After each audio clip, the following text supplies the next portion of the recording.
Sanibona, mina ngiwumfowabo Gugu, uGugu lo owaboshwa, owaboshelwa umntwana.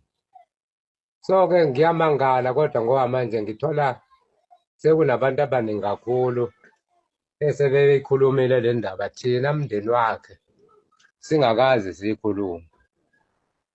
Thina njenganomndeni le nto besisathulile sisafuna ukuzwa ukuthi kwenzekani, abantu bakhuluma bathini. Kodwa okubalulekile thina esikwaziyo ukuthi uGugu ngeke simphoqe kule nto yenzile noma akayenzanga yini, kodwa okubalulekile siyamdinga ukuthi abuye. Kodwa okubaluleke kakhulu uGugu siyazi thina la ekhaya ukuthi le nto le uyenzile ngoba uGugu la ekhaya yahlalelwa phansi le nto kwakhulunyiswana naye uGugu. Saxoxisana naye uGugu sisodwa la ekhaya, ngabuya nami ngeza la ekhaya ngafike ngayikhuluma indaba yaGugu. Kwangazi ukuthi uGugu uyezwa ukuthi siwumndeni le nto zafanele siyegqume sisonke siwumndeni. uGugu ahlawule ngalo ndlela azohlawula ngayo. Kodwa-ke manje ngendlela uGugu aseyibeka ngayo le ndaba, asazi noma mhlawumbe uzama ukuzivikela yini ekuthenini isikhathi sakhe uma ukuthi siyafika kube ukuthi umuntu ongenaphutha. Kodwa nginesiqiniseko sokuthi ingane ena-9 years ingeke leyo ngane leyo ikhulume into engekho. Uma wakhe lo ekukhulunywa ngaye wayengekho, engahlali kwala ekhaya, eganile eleplenile engekho lana. Ingane la ekhaya ibihlala naye uGugu noma nobaba, behlala bonke la ekhaya bona. So-ke ngaleyo ndlela enjalo ingane uma ifika uma wayo isho ukuthi ihlukunyeziwe la ekhaya, ihlukunyezwa uGugu.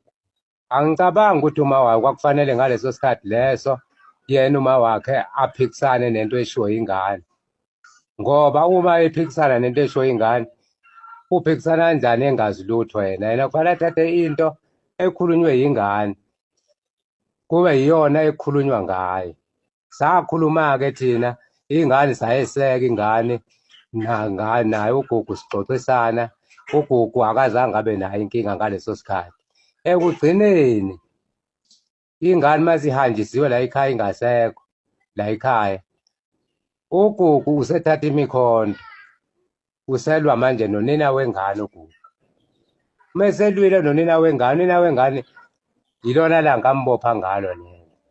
Sasingasekho-ke thina-ke ngaleso sikhathi, asizange sikubone lokho.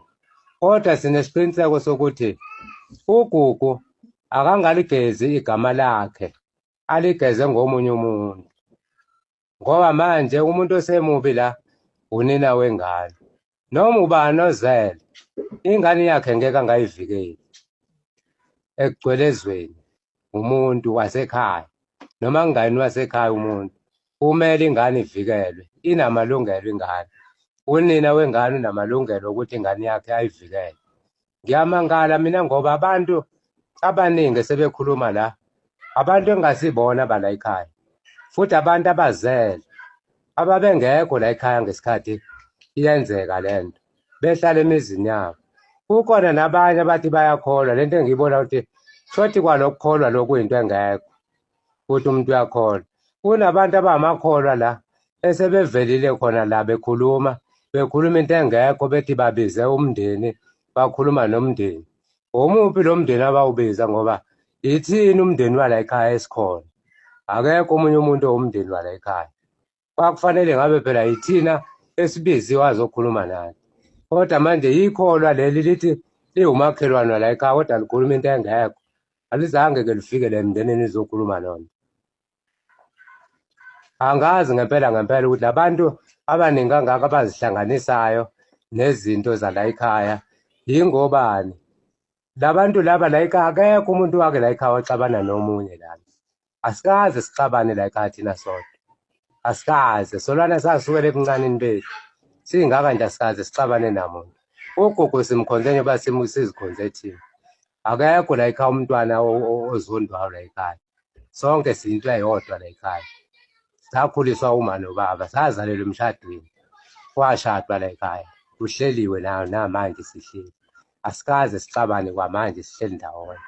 Kodwa manje ngiyamangala mase kuthiwa kunengxabano ekhona uGugebengwa ukuthi khona umfowabo akaxabana naye. La ekhaya akekho umuntu okwaxabane nomuntu la ekhaya. Ugogo besimthatha njengomuntu okholwayo, bekholwa uGugu ehamba yonke le ndawo engcwaba enza zonke izinto. Ugogo siyamhlonipha kakhulu kwathina besazi ukuthi usimele ngoba besingakholwa. Usimele uGugu yena okwazi ukuthi singcwatshwe nathi ngenxa yethu. USathane wamfikela uGugu, wamfikela phakathi nendawo esikhaleni, thina asikwazi ukuthi wamfikela kanjani, kwenzekani kuyena ngesikhathi eqala nje ukuthatha lesinqumo asithatha. Kodwa hhayi ukuthi mhlambe-ke thina ngoba mhlambe singamdingi la ekhaya, thina siyamdinga ukuthi uGugu abuye sizohlala naye, sixoxisane, siphinde siqhubeke siphile njenganomndeni. Ilunga lomndeni-ke leli mdlalo wami njengoba esho ukuthi ungumfowabo wakhe uGugu lo ekusola ukuthi waboshelwa mahhala noma namanje aveza ukuthi yena waboshelwa mahhala. Ngenzeka ubusasela ngemuva awuyazi ividiyo kahle kahle kuyiyona etrendayo. Ngizokufakela yona ividiyo etrendayo noma-ke ekuyiyona esusuthuthuva ey'nkundleni zokuxhumana ebese ngikufakela yena umakhelwane lo ekuthiwa uyena okhulumayo but ukhuluma into angayazi ey'nkundleni zokuxhumana. Ngaphandle uma isikhathi somuntu esekhaya ngicela ukuthi ungenzele ifavor eyi-1 uma ukuthi ubungaka-subscribe wenze sure ukuthi uyasubscribe, uma ukuthi ubungaka-like ividiyo wenze sure ukuthi uyayilike. I'm sure ukuthi njengoba uzowafika la uyayi-enjoya futhi uthasele ukuthi uphinde ubone namanye amavidiyo. Uma iphela amavidiyo ebese kuba wena-ke uyohlala phana kwi-comment section usho ukuthi ngempela le nkulumo wena uyizwa kanjani. Phela mkhulu kuyahlangana la, kuyahlangana senenze ngapi mani namhlanje? Kusho-ke nje i-total-ke ayikho okwamanje ngoba sebenza nje kohlala u-1 kuyasebenza kodwa kuyasebenzeka. ubaba ubani igama? Baba uLigugu Dlamini wakuphi nendawo? wasexoxo eKelisburg. Kelisburg. Ubaba ufike nini la? Baba la eThishala Casengisho nje ufike nini kule mpilo? ngo-2009. Ubaba ngabe wayenzeni? Icala lami Irape. So that kuyahlala konala kuyabhanda intela khona kodwa ukuzisola kuloko kwakwenza. baba kumina cha akukho kumina baba ngoba ngizange ngenze ke futhi nginuke njengane kuphi. Awulenzanga icala. Okay. Sanibona nonke eMzansi. Ngithi angiphawule ngoGugu lo velayo enkundleni zokuxhumana boshelwa ukuthi ureyphile ingane kadadewabo engazange ayireyiphe. UNtuzu unecala phambi kwaNkulunkulu ngoba unonto omdala namhlanje ekufanele ukuthi ingane wakhuluma naye, ingane ayisho ebantwini ithi akazangithinta umalume. Ngaze ngambiza ngelinye ilanga ngathi Ntuzu, ngizwa kuthiwa umfowenu kuthiwa hamba nomsayinela, kungani ungayi ukosayina? Igama lakhe lathini? Wathi ayikho into engingayenza ngoba mina obhuti onkankanka nomjeyi ibona kufanele ukuthi bahambe bayokhuluma bona bathule.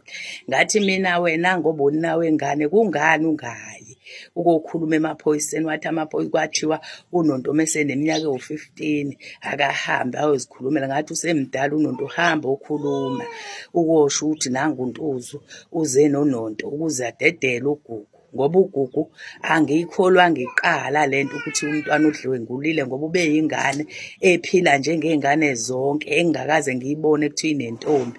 Ubekholwa lo mntwana, yikholwa leli engikhuluma ngalo. Waqala eZayoni, waphuma eZayoni wangena eWisile.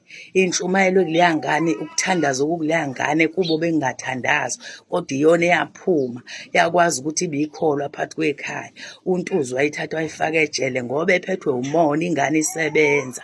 Wathathwa zonke iy'mpahla zami, ngisho imibhedi ithengile kade isebenza ema-orintshini efemini.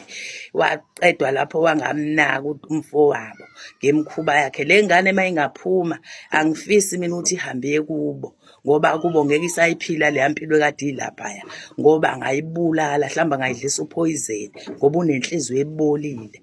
Ngifisa mina inkantolo imthathe uNtuzu imvalele usaphila usemusha, kufisa ukuthi adonse naye abuze ubuhlungu abuzisa ingane yakwabo engakaze ayibheke nangelilodwa ilanga ingenzanga lutho, azi kahle ukuthi ayinacala kodwa kuwuyena oyithatha oyivalela lapha ejele ngoba enenhloso zayo kade eyifuyisa enhliziyweni. Ngifisa ukuthi uNtuzu akwazi ukuyogwetshwa ejele ukuze nale ndoda umfazi ahleli nayo ayihlukumeza, inkosikazi ishadile wathatha indoda yenkosikazi, ikwazi ukugoduka iphinde ekhaya. Usonta amanyala ayikho into ayisontayo, usonta epostoli nje ayikho into ayisontayo. Unenhliziyo embi ngoba ukwazi ukuthi omunye umfazi angakwazi ukuhlala nendoda akondlelwe iy'ngane, kondlelwe yena adle imali yakhe. Uyise uyahlupheka, akwazi ngisho ukuthatha isidwedwe sikayise asiwashe ethi uyintombazane uyedwa egcekeni.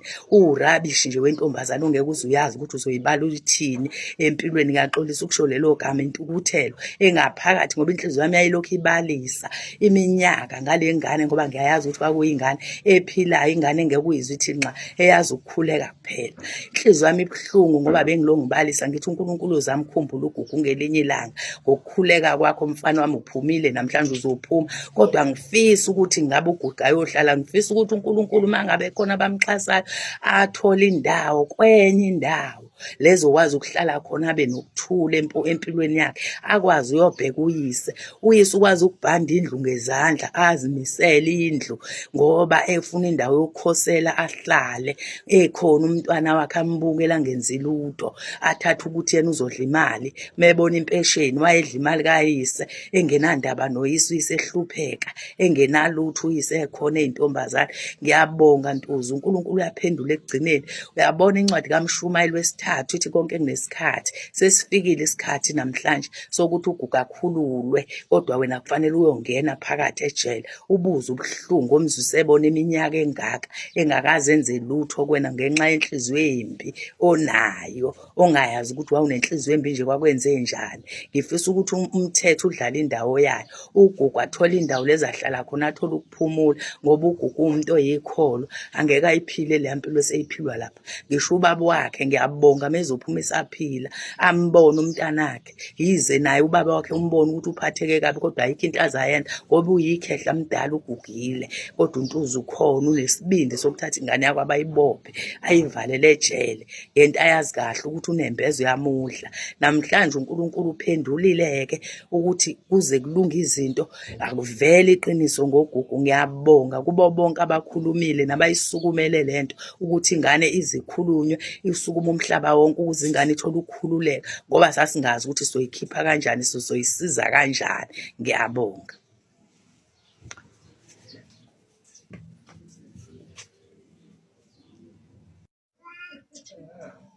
Bengicela ukuthi ubake yangami uNonto angathi angathathwa ayobekwa kwenye indawo uma sekhulumile iqiniso umntwana ngoba akaphephile Ntuzu. Wayena usengabucisha ubufakazi ngale ngane ngoba unenhliziyo embi. Ngiyabonga. Yena umntana sekhaya umakhelwane lo okhuluma ekuthiwa ukhuluma into angayazi. Ngena kwethu into kahle kahle mangabe ungayazi uyokholwe lokho kuyikhona okuzwayo ngaleso sikhathi. But njengamanje njengoba sisazi iside lika Gugu lot njengami mina ngoba ngazi iside la Gugu kuphela ngisa confused. Lokhu kwangempela ke njengamanje ukuthi kahle kahle kwenzakalani, because nginalento ethi nalo okhulumela umndeni ngiyamkholwa, nalo okuyena okhulumela umakhelwane ngiyamkholwa, nalo okhuluma as a victim uGugu ngiyamkholwa futhi naye. Babili abantu abakhuluma into efanayo, uyedwa umuntu okhuluma into engafani neyabanye. But ke angeke size sithini mlalelo wami, njengawe nje wena awusho ukuthi ngempela ubani okuyena okhuluma okuyikhona noma wena lento uyibuka kanjani. Into edala ukuthi ngizama ukukhola uGugu ukuthi angeke ukuthi ungathi usuhlala iminyaka emingaka futhi ungathenjiswanga lutho olumayelana nokuphuma nokungena ejele ebese uphinde uyaphika futhi. Usuhlala iminyaka emingaka, yini ongabe uyiphikela? Lento ke ayisho ngizothi ngempela yini ongabe uyayiphikela ngoba phela vele kuyafana nokuthi usuzophuma ejele usaphika noma usuzophuma usubona vele usuzophuma because phela nangomunye uvumile eceleni kwakhe. ukukhomba ukuthi lento lena inendida phakathi. But-ke ake sihlangane phana kwi-comment section, ungakhohlwa ukusubscribe wenze sure ukuthi uyalike amavidiyo, asihlangane kwividiyo elandelayo. Mlaleli wami, ngikuthanda ukubhubha, ungakhohlwa ukusubscribe wenze sure ukuthi ulayikile. Mina nawe sihlangane kwividiyo elandelayo. Danko.